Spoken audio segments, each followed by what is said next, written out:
嗨，大佬，點啊？前一排冇撈我吧？冇啊冇啊冇啊冇啊！你冇事吧你？啊？你冇事啊？冇啊！冇啊，冇就好喎。我以為你嬲咗我。邊夠膽嬲你啊？我想問下你啊，你話你保安你又唔做，係啊，辛苦啊！錢嘅人哋要唔要你？係啊，你睇下你，我幫你介紹一個做嗰啲外賣啦，好嘛？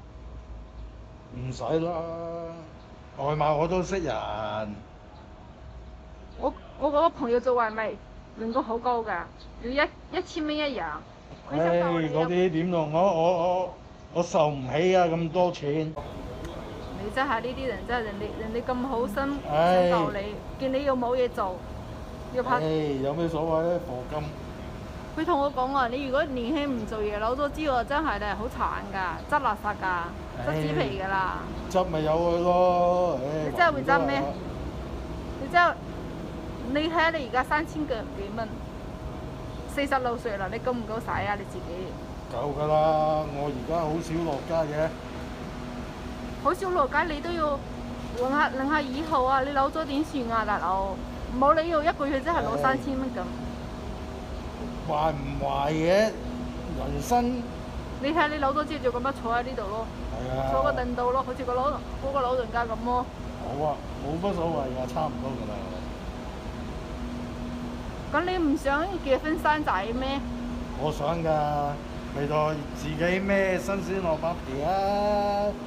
咁你想嘅話，你真係要做嘢。你睇下你3000幾蚊攞綜援都唔夠使啦，係咪啊？係啊，你要諗翻你將來㗎嘛。我知，將來咪遲啲諗咯。乜都係遲啲啦，你46歲啦，你唔使養你老豆啊？唔使㗎，我老豆自己養自己㗎啦。你睇下你老豆都咁大年紀，你老豆幾大啦？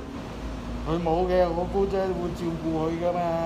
你幾大啦？你老豆啊80歲啊？80歲你仲要你姑姐照顧，你自己你做人哋仔女你都唔照顧，你做為人哋仔女你都唔照顧，叫你姑媽去照顧。唔係照顧嘅，都會睇住下個細佬嘅嗰啲。都俾錢啊？咁你姑媽俾幾多錢俾你阿爸咧？一時10零萬都有㗎。俾10零萬啊一次啊？冇3、4萬啦。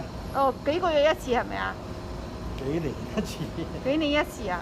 咁你阿爸都申請咗援啊？攞嗰啲生果金㗎嘛。哦，又要3個金係咪啊？咁政府攞派佢唔攞咩？你會唔會唔舒服咧？心入邊？你睇下你咁大年紀都唔養阿爸嘅。唔係唔養，係冇嘢做，養唔到。哦，咁你有冇唔舒服？你有時心入邊咧？冇啊！佢養你咁大，咁佢攞咗之後，梗係你係養佢咯。冇計啊，冇嘢做。而家香港難揾食。咁你少啲打機都睇嘢，攞住個手機做咩啊？要嘢食咩？我街又唔會去嘅，咪去屋企打遊戲機，又唔使錢就成咯。唉，真係冇嘢講。冇嘢講。你睇下你，要想揾個女人，你做咩想揾個女人過日子咧？揾到咪揾咯，揾唔到都冇計㗎。你有冇拍過拖㗎？你哋自己估下啦。你46歲，我覺得你真係你要冇公開，要唔想去做嘢啊？係啊，唔係唔做，係想做。想做係怕辛苦係咪啊？唔係，我想揾份自由啲咁樣，周圍好似運輸咁樣，周圍去唔使煩。咁你去揸巴士，你唔去揸？我冇車牌。咁你去好咯，懶又唔好係咪啊？唔啱啊，學唔啱我㗎，我。唉，咁你就哎呀喺屋企攞綜援算啦，老婆你冇諗啦。嗯，你真係唔諗老婆啦？啊？我話你諗唔諗想唔想揾個老婆㗎你？揾到咪揾咯，揾唔到咪有我啦，孤獨一世啊！孤獨一世。咁就有咩所謂啫？我真係對你冇嘢講啦，係咁啦。